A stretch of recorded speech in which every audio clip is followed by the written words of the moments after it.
గౌతమ్ బెడ్రూమ్‌లోకి ఒక 2 బౌల్స్‌తో రావడంతో ఏంటా అని అహల్య చూస్తూ ఉంటుంది. ఒక దాంట్లో గోరింటాకు, మరొక దాంట్లో పారాని కనబడుతుంది అహల్యకి. అదేంటండి గోరింటాకు, పారాని ఇప్పుడెందుకు తీసుకొచ్చారు అని అయోమయంగా అడుగుతూ ఉంటుంది అహల్య. అప్పుడు గౌతమ్, రేపు స్పెషల్ ఏంటండి మీ శ్రీమంతం. ఈ గౌతమ్ భార్య అర్జున్ ప్రసాద్ సుభద్రాల కోడలంటే ఎలా ఉండాలి?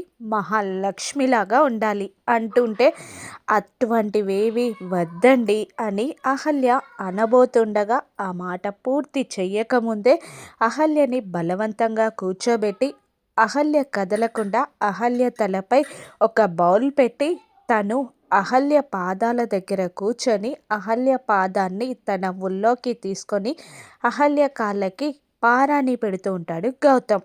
అలా తన పాదాలకి పారాని పెడుతున్న గౌతమ్ని చూస్తూ చాలా మురిసిపోతుంది అహల్య. గౌతమ్ ప్రేమకి కన్నీళ్లు కారుస్తూ ఉంటుంది అహల్య. పారాని పెట్టడం పూర్తయ్యాక పైకి లేచి పక్కన కూర్చొని అహల్య చేతులకి గోరెంటాకు పెడుతూ ఉంటాడు గౌతమ్. గౌతమ్ ప్రేమకి మురిసిపోతూ ఉంటుంది అహల్య. శ్రీమంతం ఎలా జరగనుంది? ప్రశాంతంగా జరుగుతుందా? మళ్ళీ ఏదైనా అడ్డంకులు సృష్టిస్తుందా అతిథి? రానున్న ఎపిసోడ్స్‌లో చూద్దాం. Thank you for watching.